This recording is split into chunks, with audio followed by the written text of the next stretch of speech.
Hey team, on today's episode of the podcast, we have Tobias Peggs, a friend, CEO and co-founder of Square Roots, an urban farm using modern technology to connect people to real and local food. And of course, we put together a Square Roots farmer's plate right here. Ready for this? Looks beautiful.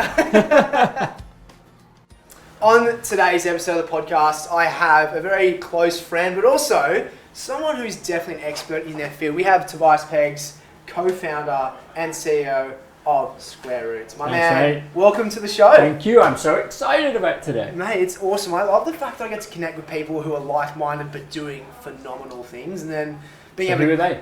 they? Yeah, exactly. So why am I here? Well, Right. mate, I wouldn't. A big. You know, I have to say, you're somewhat of a farmer in a way. I like to think of it, and Yep. for what I do in life, dealing with people like yourself is really, really important to me, because it's knowing where food comes from is super important, and that's exactly what a big part of the future of what Square Roots Grow is doing. So I'm just going to give a little. Usually I'll go straight to you, but I want to just tell our listeners, Square Roots is, for me, like revolutionising farming, just in a nutshell. So they've started out in Brooklyn.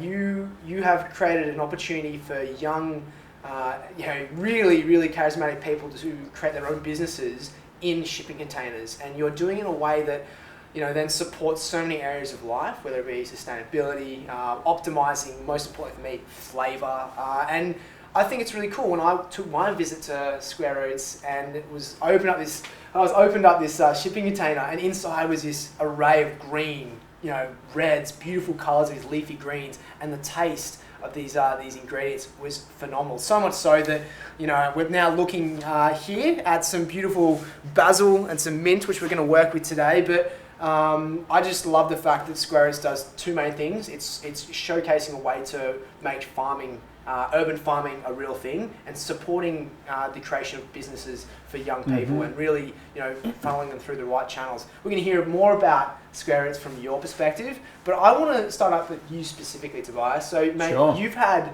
a very inspiring life. You've gone through different areas and a lot of tech. Yeah. But you're part of the colonial British Empire, so mate, you're English. Taking it over again. Yeah. So where were you born, mate? How did your life come to be? Who is Tobias Peggs? Sure. So I was born in rural England, southwest of England. Grew up on beaches and surrounded by farmland.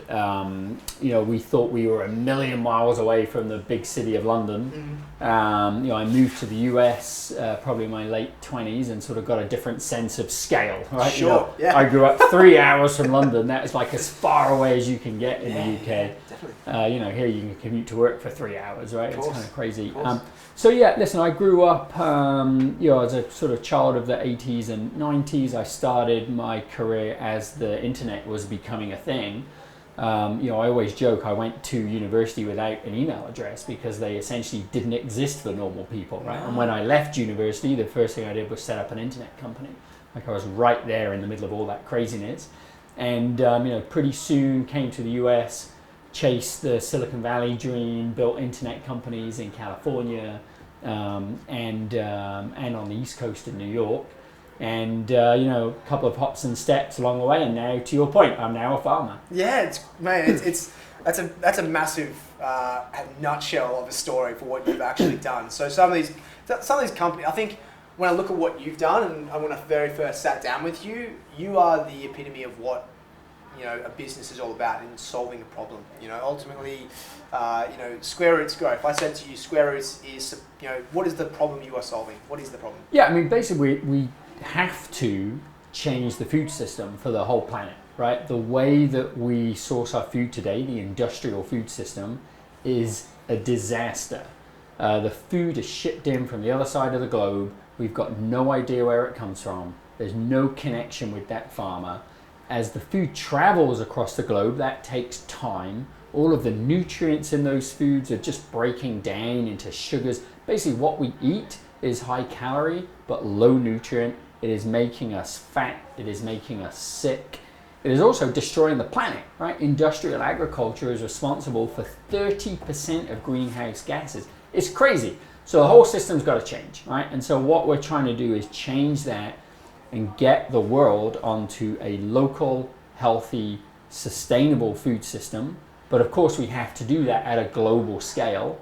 And so it involves a lot of scalable technology, which is where some of my background is now joining with really fantastically talented farmers. And we're bringing those two things together and basically reinventing the food system. That's phenomenal. Yeah, we're going to get definitely more into details actually how you're doing that with the business and the systems and technology you're doing that, and the partners, of course. But let's talk about Tobias's, behaviour. So, mate, it takes a very unique person to, firstly jump ship to other countries and follow something and be super entrepreneurial. So, in your eyes, growing up, did you have something, a dream that you wanted to achieve? Did you want to play sport?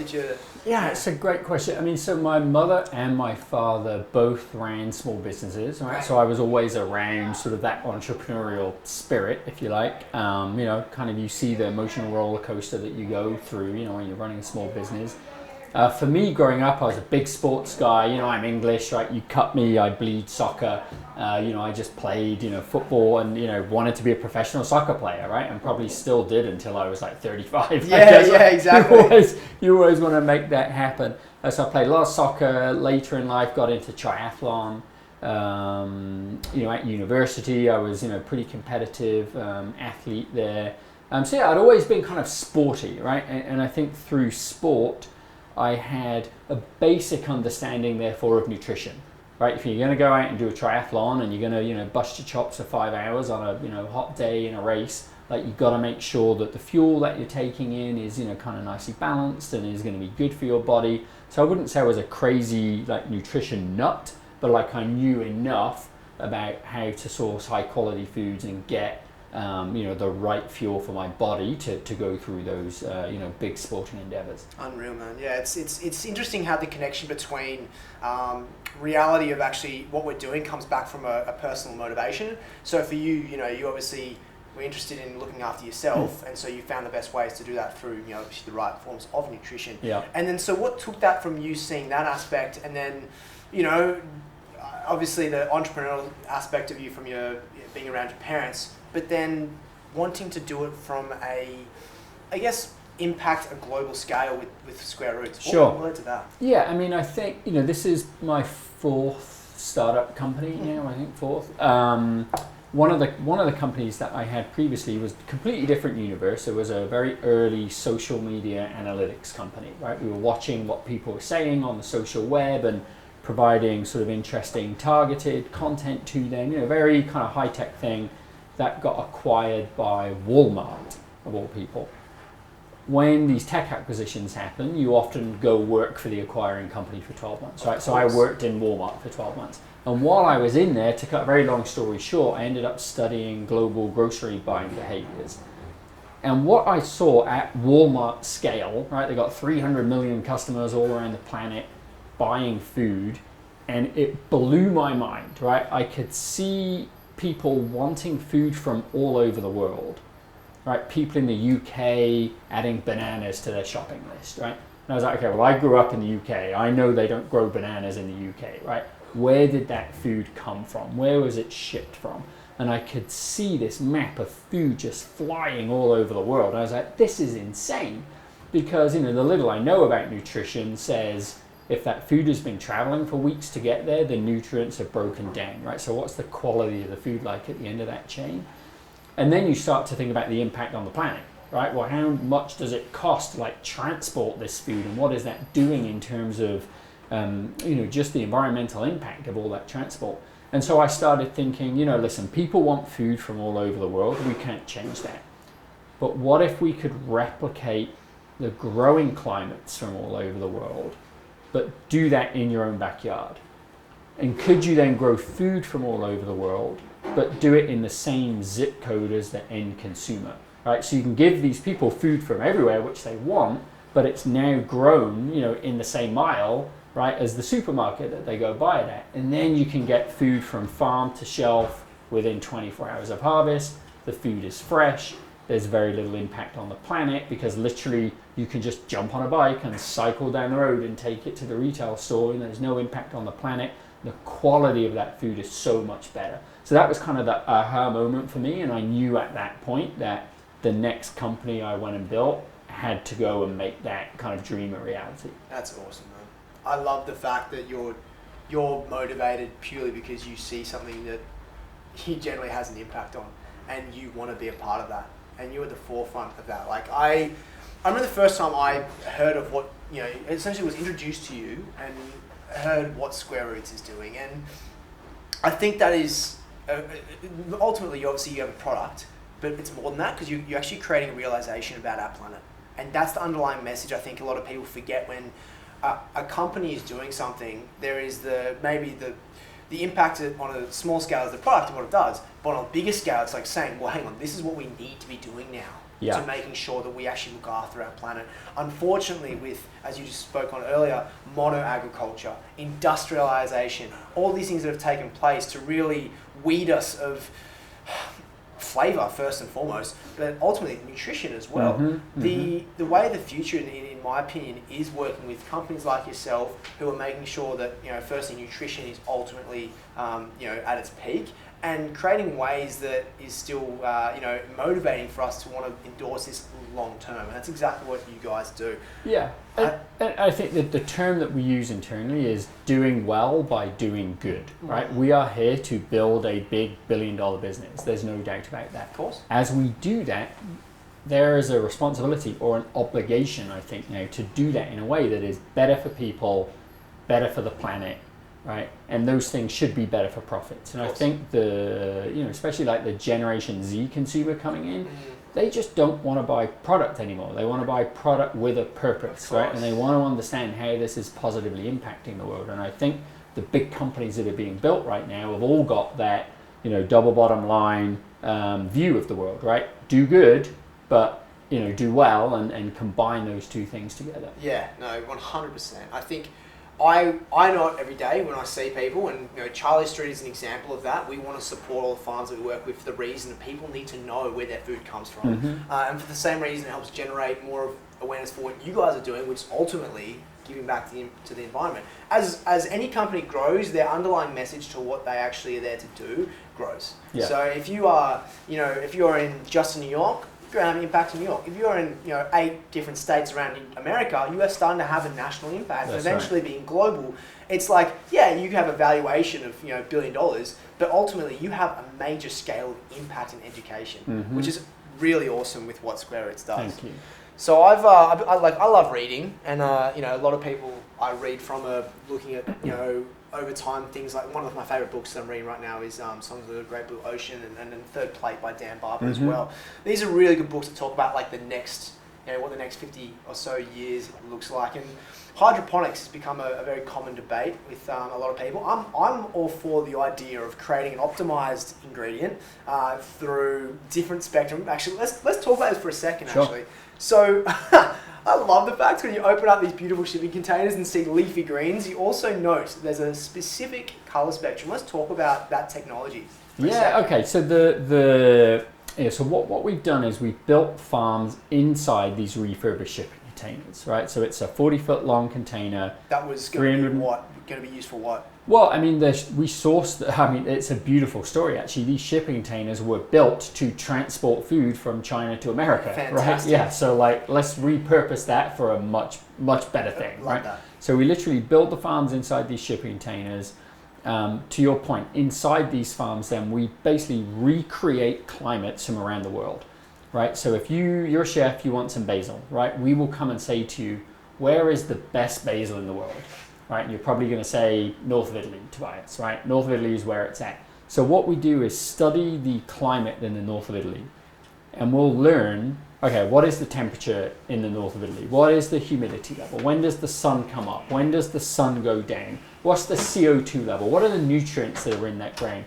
And we'll basically recreate that climate inside a box in Brooklyn, and then grow that exact tasting basil for you all year round. Right, and the all year round bit is really, really exciting, right? Because you're indoors and you're controlling that climate, even if there's 2 foot of snow outdoors, it's still the perfect conditions for that basil to be growing indoors, right? So you get consistent quality product that's literally 2 miles away from your restaurant, and we're giving that to you 12 months a year. Yeah, that consistency is huge. Like, obviously I work seasonally, but that doesn't mean that the idea behind having basil all year round that is optimized nutritionally doesn't mean it can't change the game for the right reasons. Right. I'm going to talk more about that as soon as we get back from one of our breaks. Perfect.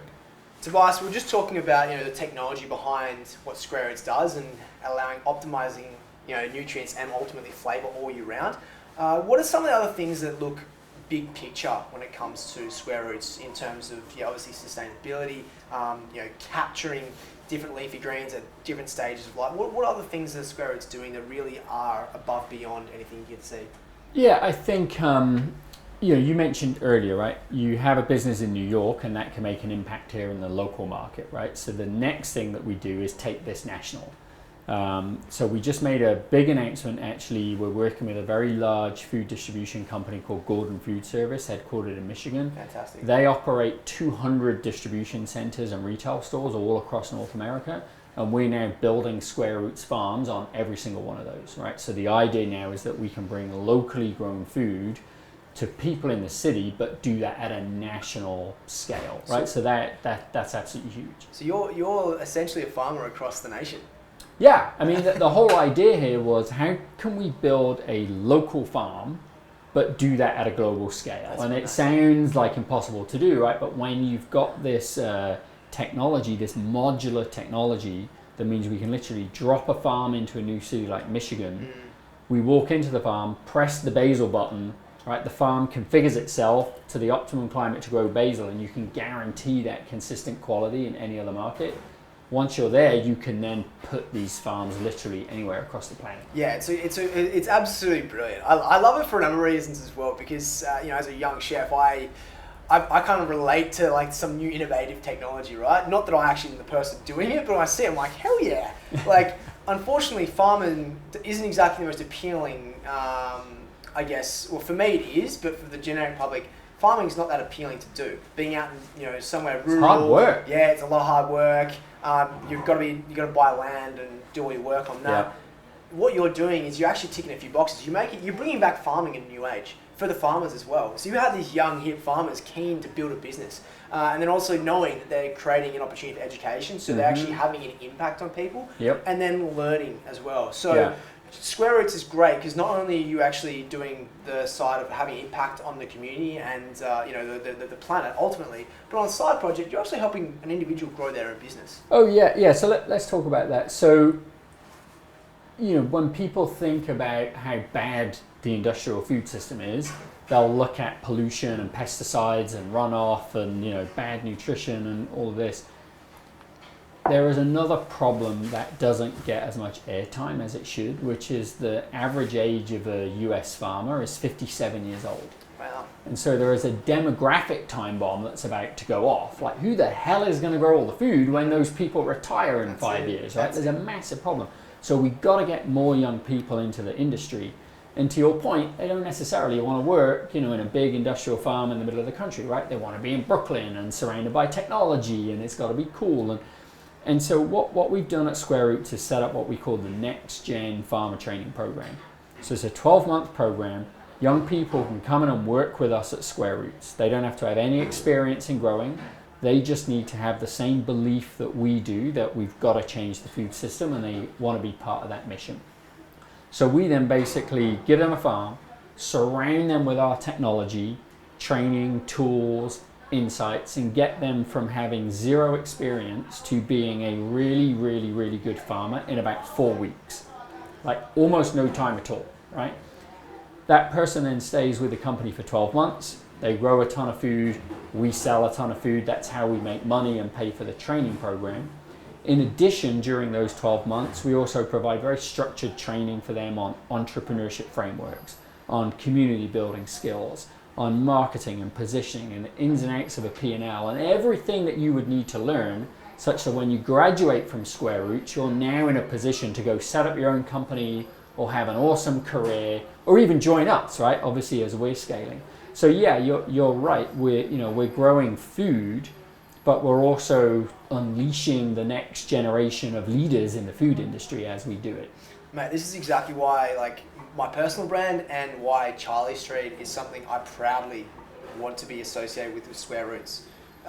Not that a natural farm just doing their thing isn't something I'm proud of naturally as well, but there's so many things that you guys are doing that has such a positive impact in all areas of life. And I love talking about it to people. I'm like, oh, people say, what's something I got to do? I'm like, oh, you got to hear about this square roots place. Like, well, I'm in New York. Why am I? No, trust me, you got to hear about it anyway. So it's like it's almost, it should be.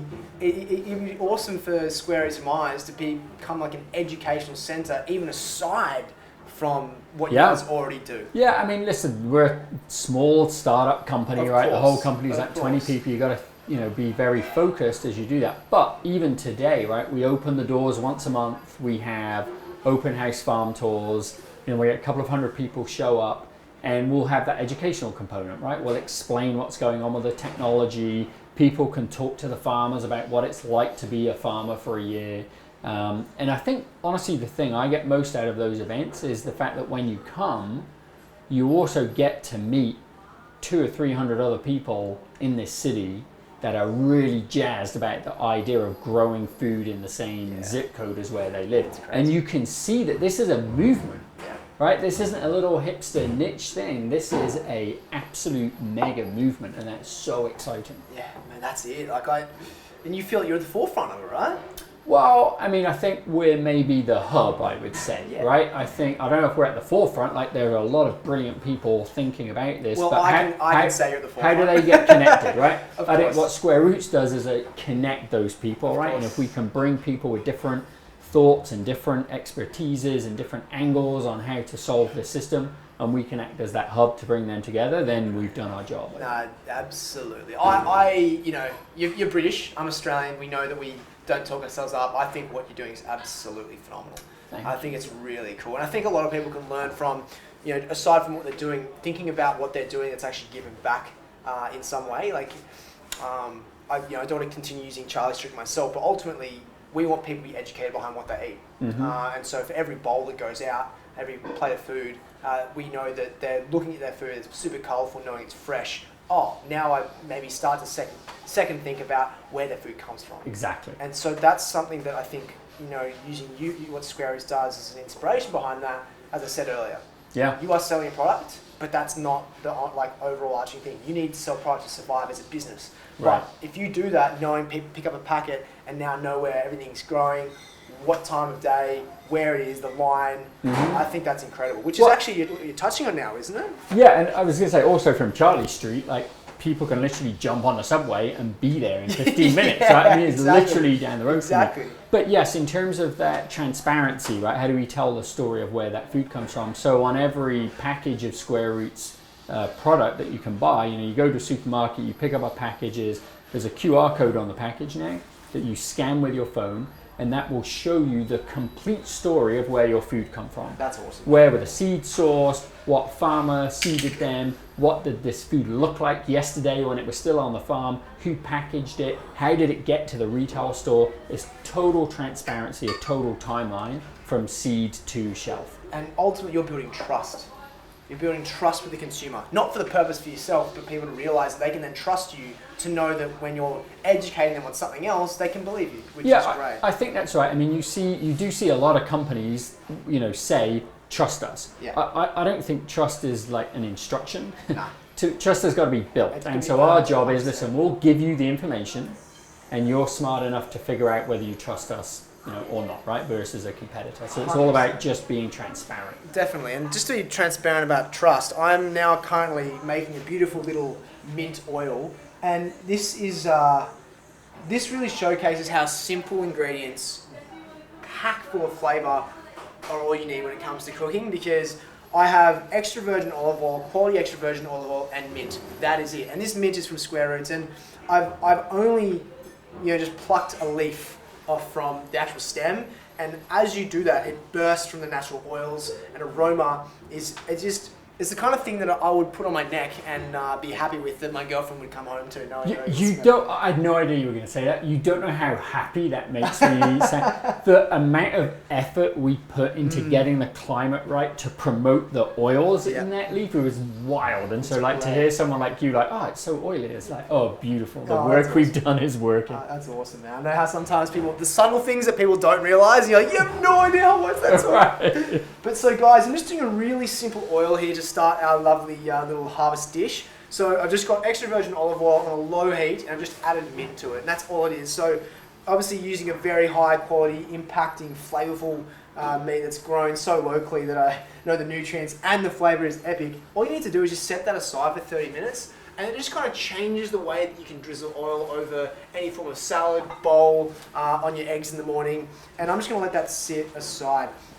I'm also going to create a lovely, I think I've told you this, Tobias, my favourite herb, or I'm going to say herb with us, because we're British and Australian. There's an H at the beginning. Exactly. You should say herb, yep. Is definitely basil. Oh, man. Basil.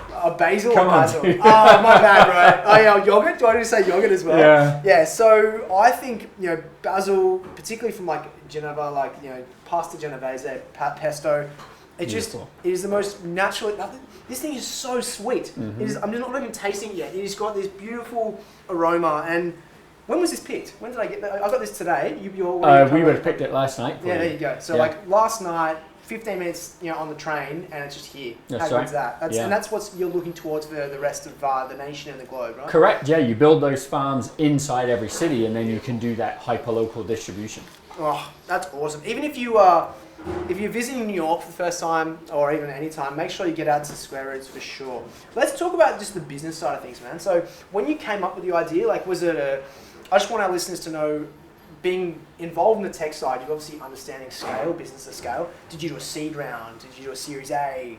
All that kind of stuff. Yeah. So a pretty classical path. So I think, I'm lucky enough to have a little bit of a track record. A couple of tech companies that have exited, so that puts me at a slight advantage. Yep. I was able to put a PowerPoint presentation together, of course, and wave my hands around and tell people how awesome it was going to be, and raise this what's known as a seed round. Sure. That seed round allowed us to build the first farm, train the first set of farmers, build some technology around them to make that easy, and basically prove the concept. Yep. Right?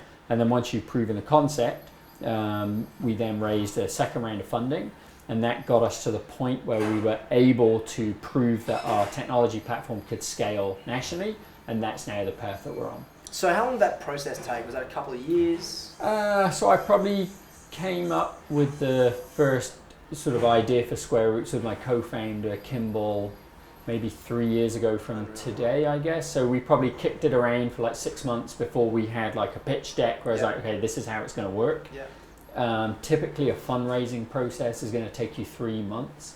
You talk to 100 people and 90 of them tell you, no, you're crazy, and 10 of them are like, I believe, let's make this happen. That'll take you 3 months. And then the idea is you raise enough money to give yourself 18 months of runway, as they say, to just get your head down and execute, right? So that was what we did, and then 18 months later you go raise that second round. And it always takes about 3 months, and then you get your head down and run again. It's a really interesting form of experience for anyone listening there. So, raising money it's quite a circus, because you have your highs, you have your lows. And you're right, it's every day. Every day. It's part of business. So, one moment you get a yes, and then all of a sudden they don't commit, and then they sell or commit, and then they're like, oh, change their mind, or so it's quite a thing. But ultimately, it takes a lot of perseverance to do that. And yeah, listen, you've got to develop a thick skin, right? Because it's your baby, and you're selling this vision, and you believe in it so much, and then you get someone, punching in some numbers on a spreadsheet, and it doesn't match their model, and you get told no, and it's like, come on, dude, I'm trying to change the world. Why don't you believe this? Come on, man. Can't you see the impact you're going to have? It's going to be great. So you touched on your partner before. Now, what's it like working with Kimble? Man, he's awesome. So I've known Kimble for probably 15 years at this point. Okay. We worked on tech companies together. He's always been into food, right? He has an amazing non-profit called Big Green that puts space age vegetable gardens into schools all across the country. That's awesome. And gets younger kids really understanding how to grow food, how to get connected with food, what that tastes like. It's an amazing program. And then he runs a restaurant company that's kind of in the heartland of the country called The Kitchen. And that's all about sourcing food from local farmers, but making that very accessible. We hear about farm-to-table restaurants and think that's kind of fancy and, high concept. This is, a very understandable menu. It's a great price point, and it's all about getting real food to as many people as possible. I love you say it's fun because you showed me a video of Kimble. We're talking about Kimble Musk. So you showed me a video of Kimble on a back of was it a tractor or something, or I don't know what it was. Probably one of our bikes, I think. Yeah, which you now go around Manhattan with, and even Brooklyn. It's funny because you just see him riding around the parking lot in Brooklyn where you guys are stationed, and he just looks like the most happy person. And I think it's really important to take this time to think about when you're building a business, the people you work with can't just be your friends. They've got to be people you can genuinely work with, and they bring out the strengths that you have weaknesses in. And so, obviously he has strengths that I'm sure that you would love him to deal with, and there's other side that, yourself with. And do you have any advice for people when they're coming to terms with, building a business? And I always say you should know your business partner for 6 months at least. Like, you should really know them for 6 months. Yeah, I mean, you're kind of getting married, right? And probably you're spending more time in the day with your business partner than your sort of personal partner. Yep. Yeah, I mean, I think you're right. Right, complementary skills are good. You've got to be able to motivate each other, right? You've got to understand how each other ticks, and you've got to like hanging out with each other, right? Because, like I say, you in the early days, especially when it's just you trying to take this business from like nothing to something. Yeah. Like you could be in a room for like 18 hours a day with this person, right? And so, if you don't click and, almost like have a telepathic relationship, right? Where you're, just able to know how to work together. The phrase I always use is, how do you make 1 + 1 = 3? Right? How can you get much more out of the partnership than just the sum of its pieces? And if you've got 1 + 1 = 3, you can tackle any business or tackle any problem and do it at 100 miles an hour. That's awesome, man. It's great. I love that analogy because ultimately you are getting married. You really are. And so just make sure that whenever you are doing a business, whether it's a startup or whatever you're doing, that the person you're doing with, you're willing to get into bed with them, because that's it. And you, unfortunately, you see more than some of your your closest partners, with your girlfriend, husband, whatever it is. But mate, I want to hear some more about your routines, habits, and we're going to cook and put together a beautiful square roots plate, I'm going to call it. We're going to hear from one of our sponsors, and we'll see all that when we come back. Okay, listeners, we're back, and we're now actually putting together this beautiful dish brought to you by Square Roots. I'm going to say it. They do not pay me. I just love it so much. So I actually pay them because I use their product. It's great. So into the blender, we have some beautiful extra virgin olive oil again from the Epic table. We have the salt, Himalayan salt, just beautiful natural salt there. Basil from Square Roots, and it smells fantastic. We're going to have some roasted garlic, almonds to bring out a little bit of nuttiness, and some miso paste. So this is just making a really simple pesto, a plant-based or vegan style one, without the Parmigiano Reggiano. If you want to, you can always substitute the miso paste for the Parmigiano Reggiano, which is the traditional way of making a pesto. And I can tell you right now, this is quality ingredients right here. So I can tell you, I know exactly where all these things come from. I'm super excited to put it together. It's actually a dish we have at Charlie Street, or a side we have for Charlie Street. So I'm just going to get this blending, my man, and we'll actually hear more about some of your morning routines. Oh yeah, green loveliness right there. I'm just going to taste. Quality check is bang on. That's super pungent too. Oh, the smell. How good is it, hey? Amazing. I know. That's why I love being a chef. That's fantastic. So, my man, I was actually telling you earlier about my morning routine. First thing, that athletic greens sets my day. What gets Tobias up in the morning and going? My alarm clock. Listen, running a startup business takes a lot of hours, and you got to maximize your time, right? And additionally, I'm a triathlete, so I got to try and figure out training, and I'm married. I got to try and figure out time with wife. But I must admit, the first thing that I do every morning, and it almost sounds like a bit of a cliche at this point, but I am a big fan of meditation. Love that. And I will sit there, just for 20 minutes, have a little guy talking in my ears to, follow the breath, and it just like orders the head and gets me focused and like gives me that energy boost to get up and running. What is the meditation you use? Do you use like an app, or do you? No, I actually went to a course a couple of years ago at the Penn School of Medicine in Philadelphia, right? And they taught us a whole bunch of mindfulness techniques. With that then came some audio files that I still listen to on a daily basis. A nice little 20-minute guided meditation that is just, again, all about focusing on the breath. It's really kind of mindfulness, right? And just focuses the mind. That's I think for me, mindfulness is something I always kind of tell people to start directing themselves towards, because being able to relax that mind state is so important for you to have clarity, decision making, all these things for you for that day. Because we obviously don't often relax our mind enough, because it's constantly buzzing. We've all been there. We can't sleep. We should put a notepad next to our dressing table and just be ready to just write everything down so we can clear our mind for the morning. But that's where obviously what you're talking about now is really important. So after meditating, what happens? Then I work out. Yeah. So I'll either pound the roads around New York, or go to the gym and hit a spin bike, or take a road bike out to Central Park and zip around. Generally, I'll do like an hour and a half workout in the morning. Yep. Then I'll come back at that point. I haven't looked at any email, right? I've basically got my head in order, got my body in order. It's probably now around 8:30, I would say. Cool.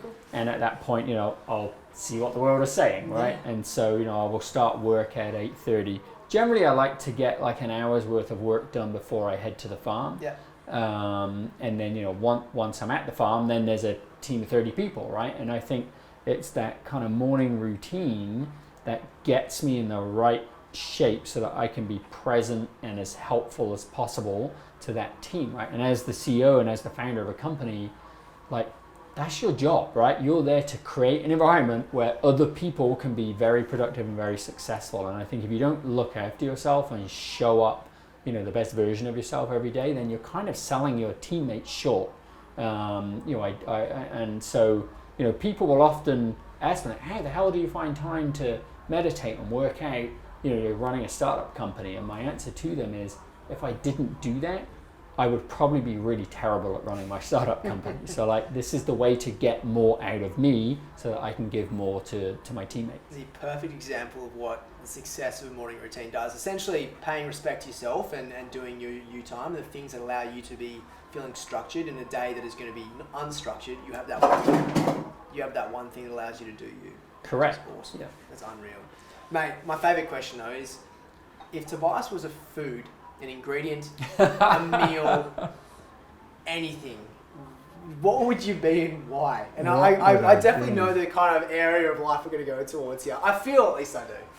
Well, it's funny, right? So before I moved to the US, I lived in India for a year in Mumbai. Wow. So give me a nice spicy curry all day long. All day long, right? Yeah. Or I'd probably be a vegetable biryani. Actually, my god, I could eat that dish all day long. Is it because you have so many layers to you? Is that why, or is it's just so tasty? The ultimate reason. I love that. The other thing would be, I'm a big fan of Japan. Like, my wife and I are big snowboarders. We try to go to Hokkaido every year and go snowboarding in Japan. So, ramen, sushi, noodles, like any of that stuff. I love the precision and the beauty on the plate and the whole culture, right, of being respectful of the ingredient and the farmer and eating everything that's on that plate. That's a beautiful experience. Yeah. But if I had to pick one, I'd probably go for a concoction of pasta, chicken, pesto, broccoli, and cheese. Now, as an athlete, I love that. It gives me everything, right? The nutrients, the carbs, the protein.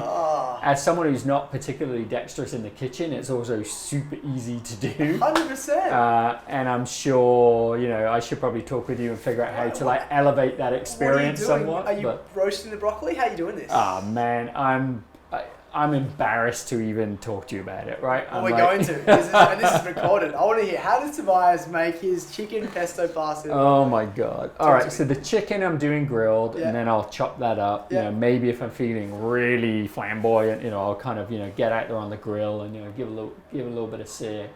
Pasta is probably dried pasta, honestly, right, that I'm just boiling. And then I'll be honest with you, broccoli heads go into that bowl in the last minute, right? So it's still nice and kind of crunchy. Maybe if I got a bit of time, I might steam that guy. Yeah. And then I'll mix the whole thing up with a beautiful pesto, sprinkle on way too much cheese, like I'm a massive. Right here. Yeah. Exactly. And then gorge, right?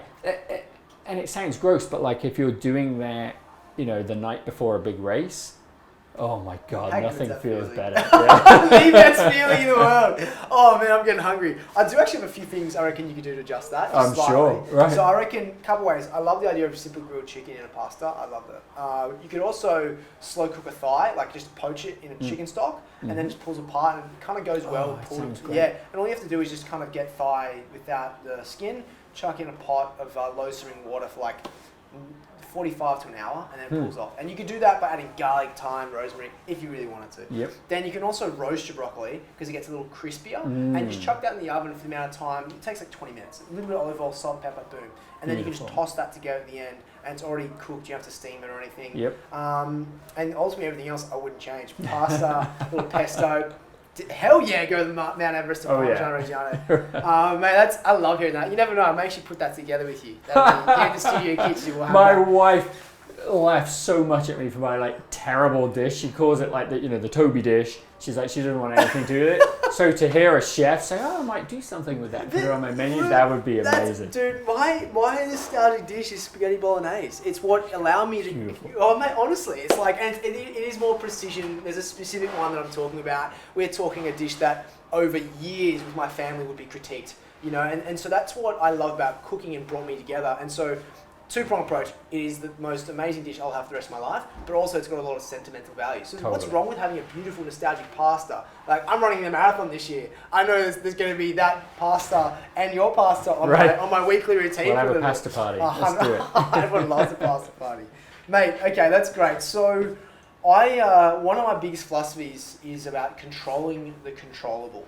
So I control the controllable a number of different ways. When I travel, I make sure I'm aware of where I'm going and maybe the places I can eat. Or if I don't think the places I'm going to are going to be what I want, I make sure I pre-pack opportunities for myself. I take my runners when I travel. In the morning, I know if I'm going to have a busy day, I get all the things I know what I need to get done in the morning because the rest of the day can be a bit hectic. How does Tobias control the controllable every single day? Wow. So I'm a massive scheduler. Right, you can open a calendar on my iPhone and you will see everything from like 6 a.m. until 10:30 p.m. Awesome. Right, so I'll schedule 20 minutes meditation, right, and schedule a 45-minute workout, or whatever it is, because with the best intentions you can think, I'll meditate, I'll work out, and if you're running your own small business that's going at 100 miles an hour, like those are the things that tend to get deprioritized. So they're just in my calendar, right? No one else can schedule a meeting on top of that. It's already in there, and I just hold myself honest to that schedule. You don't, you do not schedule in your wife's time though, right? That's a big no. Is this how many people are watching this video? Yeah. It's going to be a number. So it's just. Well, actually, one of the things that we do. So my wife is a lawyer by day. In evenings and weekends, she's building a children's clothing company, right? Unreal. So she's got the whole entrepreneurial thing going. So like both of us are kind of maxed out. Yeah. We have a dog, and we take that dog on a nice big walk on a Saturday morning, That's right? awesome. And so whatever other crazy stuff is happening Saturday morning, we know, like we got a couple of hours, and we might talk about business strategy or anxieties that are going on, whatever it is, but it's just us and the dog, and we're out for that walk, and that's kind of sacrosanct time. That's brilliant. That's all. I love that. Like knowing that you've got a time. I think Sunday afternoon is my time, 100%. But yeah, I always try to tell people it's really, from my view, if you're scheduling time in to see, like you actually put in your calendar, hey, we're hanging out between these hours. It becomes almost. I mean, if people have to do it, so be it. But it becomes almost like there's no magic in a way. So, but knowing that you have that morning routine with her on a Saturday is awesome. Let's hear about this. What's a brand? What's a yeah? So called? It's an amazing story actually. So she's built a children's clothing company called The Circle Collective. Awesome. So it's on Instagram, The Circle Collective. Yep. And the whole idea is to build a sustainable clothing company that also delivers a really chic product, right? And so what she's done is built a supply chain of artisans in India, in Jaipur in India. So she's working with non-profits and artisans that do hand block printing on organic cotton. and then she's manufacturing children's clothing from that. So the clothes look beautiful, but when you're buying the clothes, you're also supporting these artisans and these families who have got skills that have been, there for generations, right? But are dying out because of industrialization. So she's kind of protecting those artisans as well. It's an amazing, amazing, amazing business that she's building. I reckon there's a number of people listening out going, gosh, for a couple that are humanitarian goals right there. Both of them are doing something that's having a massive impact on the globe in some way, which is truly inspiring. That's unreal, mate. Well, when I get to that stage in my life where I require children's clothes, you know where to buy them. I know where to buy them. I might be able to give you a deal. Yeah, I love it. Mate, it's been an absolute pleasure having you here today. In front of me, I have my Square Roots Farmer's Plate. It smells fantastic, yeah, it must be said. It's what we've got is just that beautiful basil situation, the pesto we made on the bottom. In a separate bowl, I just combined that lovely oil from the mint and the extra virgin olive oil together, and then overlaid that with some roasted vegetables. So just a number of different roasted vegetables. Combine that with some rocket or arugula, and then you just put that on that plate with the pesto, and it's a really simple, nourishing thing. It's elevated, but using simple ingredients. So that's our dish for Tobias Pegs and today's episode of the podcast. We're going to get stuck into that. I want to make sure people know where they can find out more about you, so they can follow you specifically on Instagram. Tobias Pegs, I'm sure. Yep, that's right. And then Square Roots Grow for the company. Fantastic. And also you can go to squarerootsgrow.com and we'll list all of the farm tour dates, right? So if you're in New York and you want to come to the farm, just go to the website, sign up for one of the tour dates, and I'll see you there. Yeah, and you guys, you really have to think about this. It's not as if you're flying or driving, getting a bus out, upstate New York, which isn't even that far away. So we're talking like in the heart of Brooklyn. So you're 15 minutes on the train, not even, maybe 1 or 2 stops from Manhattan. And if you're already in Brooklyn, then you really have no excuse. So make sure you get out to the farm. You never know, you may see DC doing some cooking out there one day. But mate, it's been an absolute pleasure having you here today. Thank you. I'm really inspired to be a part of Square Roots' journey, and of course yours, with what Charlie Street's doing, and I personally am, because we support everything you do. It's exactly like what we do. And that means so much to us. So thank you for the friendship and the partnership, and it's awesome. Of course, man, of course. And we'll see you soon at the farm.